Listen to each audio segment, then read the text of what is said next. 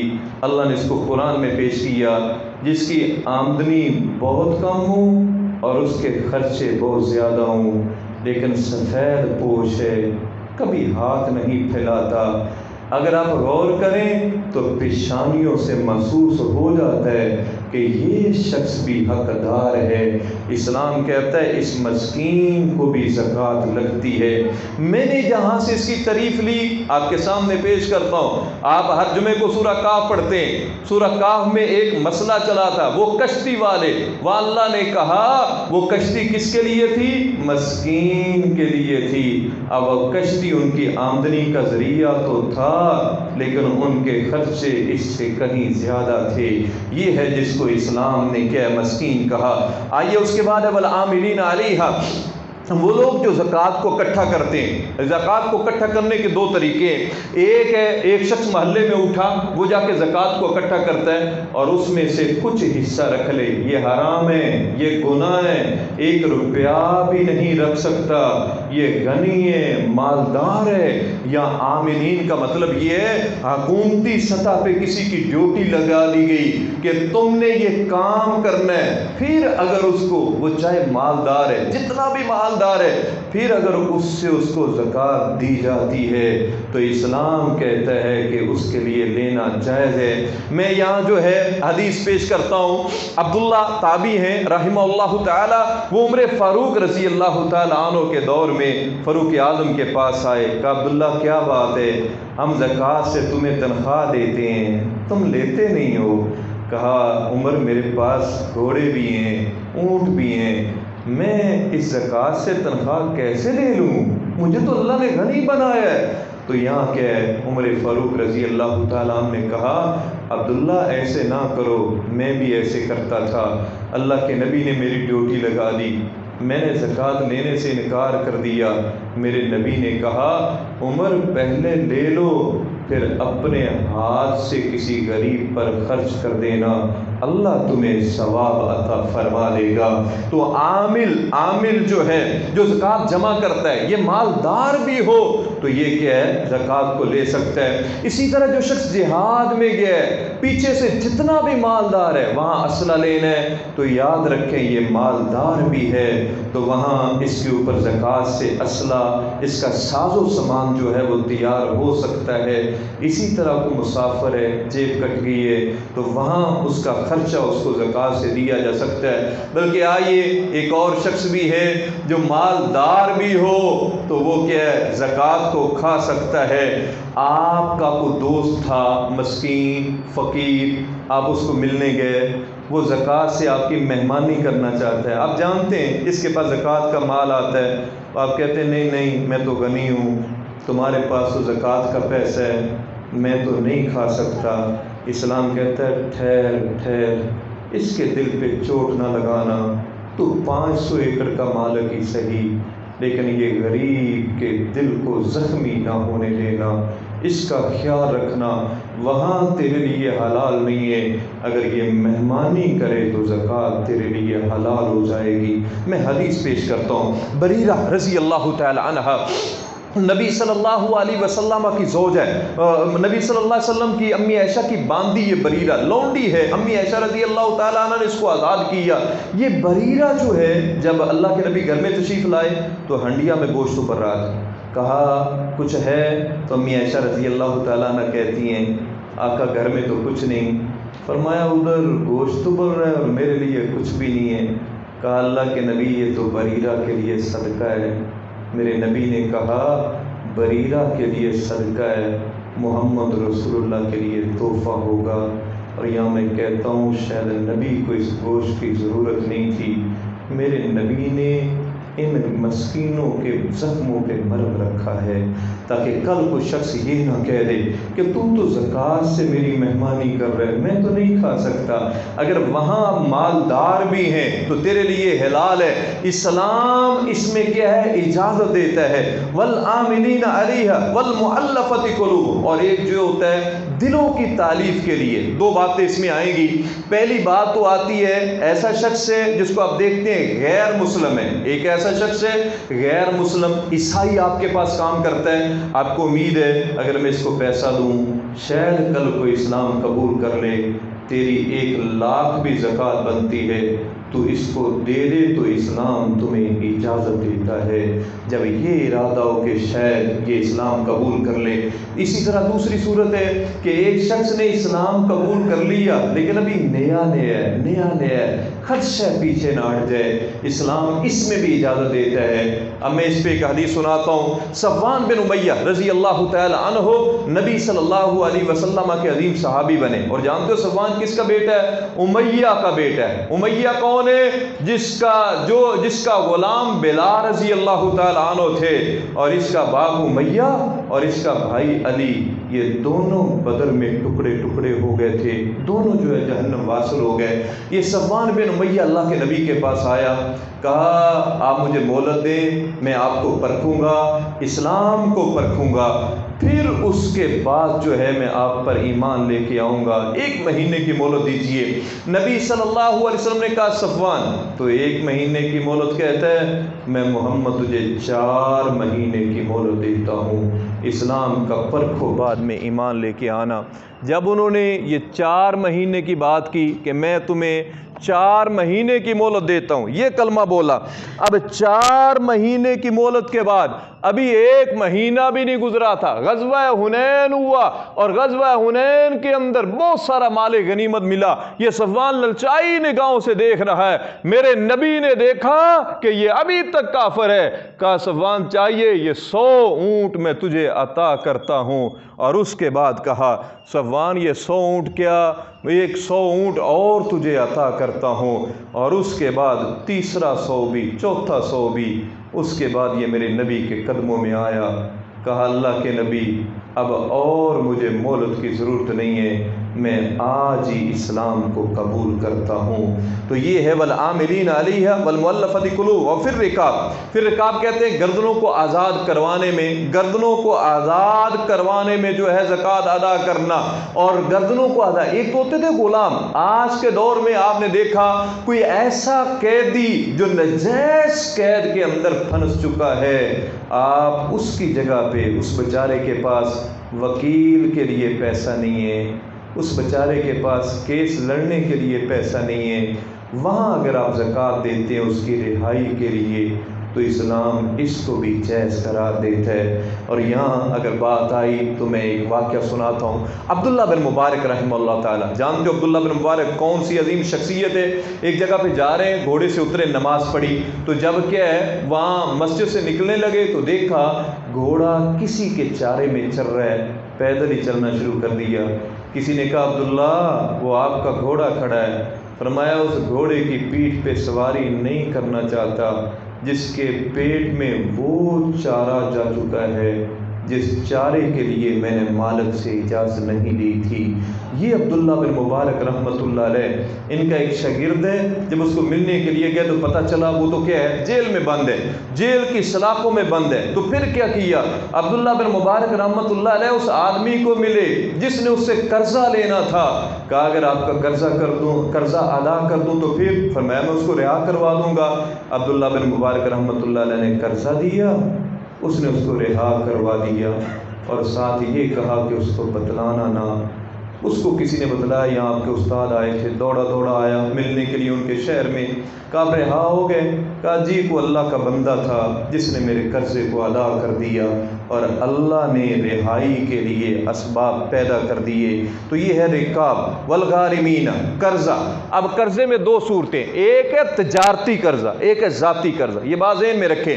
ذاتی قرضہ اس میں بھی اگر فضول خرچی نہ ہو تو زکوٰۃ لینا جائز ہے، لیکن اگر تجارتی قرضہ ہو، قرضہ لیا، فیکٹری لگا دی، ظاہر ہے پہلے 2 سال آمدنی نہیں آ رہی، یہ کہتا ہے میں قرضے کے نیچے دبا ہوا ہوں، خاندان والوں مجھے زکوٰۃ دو، یہ تجارتی قرضے میں زکوٰۃ لینا جائز نہیں ہوگی۔ ہاں ایک صورت ہے اس کا سارا مال تباہ ہو گیا، کاروبار تباہ ہو گیا، فیکٹری تباہ ہو گئی، یہ کہ توان کے نیچے آ چکا ہے، تو اس صورت میں جائز ہوگا۔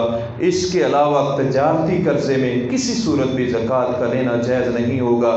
اور آخر میں کہا فی سبیل اللہ، فی سبیل اللہ میں بہت ساری جگہیں ہیں، مجاہدین آتے ہیں، مدارس آتے ہیں، رفع عامہ کے کام آتے ہیں، لائبریریاں آتی ہیں، ان تمام جگہوں پہ زکوٰۃ کا دینا جائز ہوتا ہے۔